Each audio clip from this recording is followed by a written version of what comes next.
Your emotions are the forces behind your actions, your decision making, and how your life turns out eventually, right? They are the building blocks of your inner world.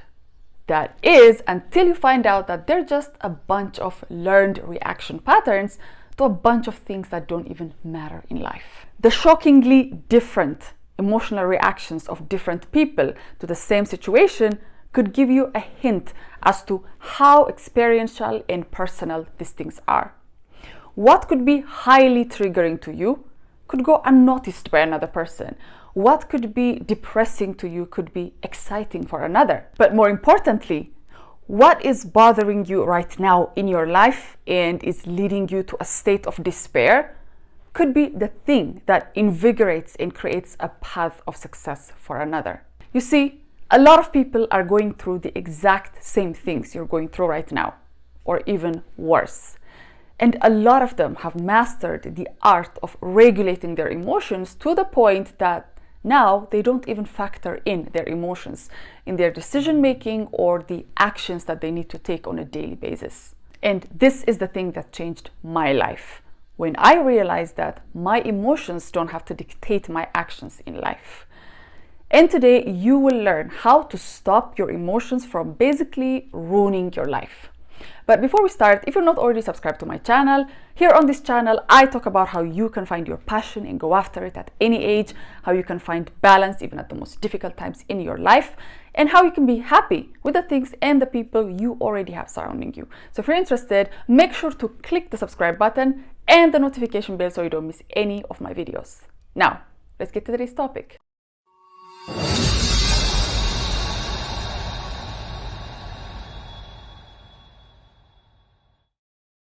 So number one is awareness and acceptance. So even though you know you're feeling emotional distress, creating awareness around that experience is the first step in solving the problem.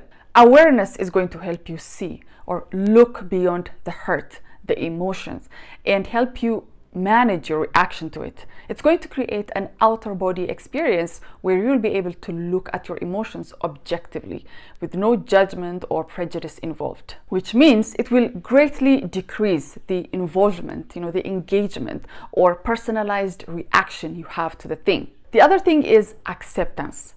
Accepting and welcoming negative emotions as a reaction to the way you're feeling is one of the best ways in dissolving the tension and stress caused by a particular situation. Because when you accept an emotion, it means that there is no resistance or friction within you.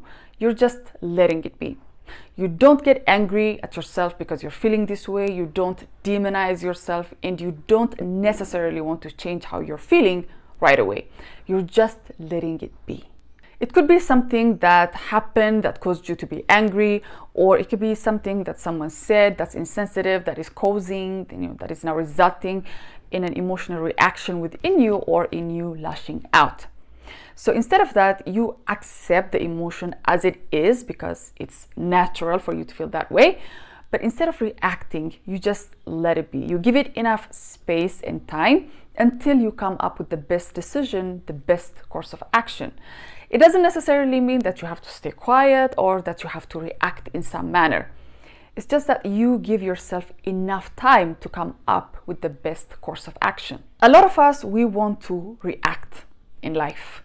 We want to give people a piece of our minds when they're being rude. We want to put them in their place when they're being disrespectful. We want to indulge on an endless pity party for ourselves when we're feeling sorry for ourselves, when things are not going our way. And it goes on and on until we finally become the perfect victims of our own emotions that we ourselves are creating. And creating awareness and acceptance around these emotions is going to help us dissolve all these negative emotions and come to the realization that the only problem that ever existed in any area of your life was your reaction to the things that were happening and not the things that were happening in your life. Because before, you thought that your reaction to things in life was preordained, it's predestined. There's no other way for me to react differently to something so triggering. But now you know that it's not that, and that is a choice that you're making. And with this awareness, now you can choose differently and carefully. Number 2 is to reflect on the impact of the emotion. Now that you are aware and accepting of the emotion, the next step is for you to start reflecting on the repercussions of letting this emotion stay and identifying with it to the point that it now becomes a bigger problem than the actual problem. Think of a time when you had a similar reaction and where it got you. Keep reminding yourself of the very creative and persuasive nature of your mind, including its ability to convince you that things are actually worse than they are. When you start questioning your thoughts, you will see that your emotional reaction to these things will become less and less because you are believing these lies less and less. Your mind is not just lying to you. Sometimes it's giving you half the story. As in the case of our memories, you know what they say, our mind alters our memories so much that it comes up with things, events, people that were not even part of that experience. So even though these things were nowhere to be found at that time, our mind has a way of vividly remembering. It gives you this mental image as if these events and these people were there. So it's wise to start questioning your mind before it traps you into these lies and you start believing these lies and you start creating this emotional reaction to these things that didn't even exist. And it's the same with what's happening in your current reality, your present moment with all your problems and whatnot.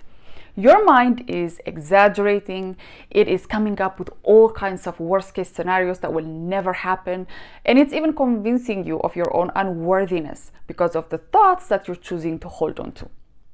But the good news is your mind can do the opposite and do miracles, perform miracles for you once you take charge and you take charge of your own thoughts and your emotional reactions to the things that are happening up here.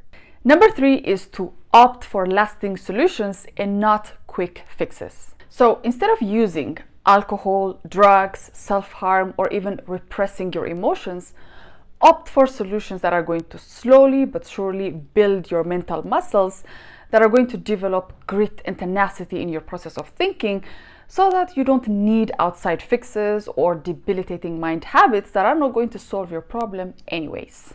So you can try strategies like mindfulness, positive self-talk, self-affirm, self-awareness, self-compassion. And if you're like, no, I want a fix now, it's too much, you can go for a cry. You can go for a walk, do some breathing exercise, do some real exercise. That's it. No need to knock yourself out or harm yourself in some way so that you don't feel the pain. You can do it differently. Because what you're doing when you opt for these quick fixes repeatedly is that you're also losing your ability to solve your problems in life. Your mind is literally losing its ability to help you solve your problems. And you're wondering why, your problems are piling up. You seem to, even lose more control and you seem to have even more problems. You're wondering why at the same time you are literally destroying the faculty that is responsible for those solutions.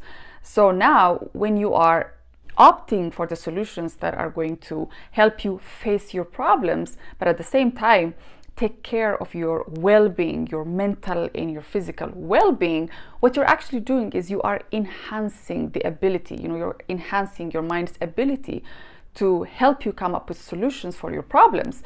And if you are consistent, you will be surprised at the results that you're going to have, because eventually, if you stay at it, if you're going to be consistent, you will have all the solutions to your problems in your life. And once you know how to manage, how to regulate your emotions, you will see that everything else in life will become easier to deal with, easier to handle, and you'll be able to do whatever you want, go for your dreams, achieve whatever you want in life without much distraction. Because the biggest distraction that you had was your own emotions, your own emotional reactions to things that were happening to you on a daily basis. And now that you are in control of your thoughts and your emotional reactions, you are free to do whatever you want and achieve whatever you want without the distraction of your emotions all the time. Your emotional distress and emotional turmoil will become a thing of the past as self-awareness and self-assurance take over. The things that used to bother you so much will lose their grip on you as you become this powerful being by realizing that you can take charge of your emotions at any given time. You will know how to regulate your emotion in any situation. It doesn't matter how bad it seems, it doesn't matter how big it is, you will know how to deal with that particular situation and how to regulate your emotion around the situation using the different techniques that we discussed so far. And you know now that you don't have to just sit there helplessly, be taken by all this negativity that's happening in your mind, or take part in it yourself and create all this emotional reaction that is resulting in you being helpless, powerless. Now you know better and you have the tools to deal with it. The only thing that you need to do now is to be proactive, instead of just sit there and wait for things to change. You have to bring the change. You have to be the one to stand up to all this negative thinking, all these debilitating thoughts that are happening, and you take charge of your thoughts and you take charge of your emotions by realizing that most of it is made up and that you don't need to, continue down that path. Number 4 is to harness the power of your thoughts. So when you are in that emotional state, your thoughts are very active and they will invite over other horrible thoughts to join the party. And before you know it, your entire being is going to be incapacitated and unable to cope with the amount of negative energy that is created by your relentless negative thoughts. But the good news is your other type of thoughts can create a different type of energy. And the more good news is that you are on the driver's seat of that action. So by practicing replacing your negative thoughts with positive ones, you are well on your way to mastering your emotions.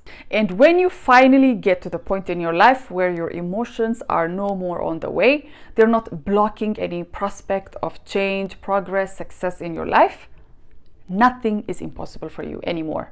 You'll be able to achieve anything you put your mind to, because the actions that you're going to be taking, in spite of still having those residues of emotional reactions that your mind and body is used to, the actions that you're taking on a daily basis are building your success one day at a time.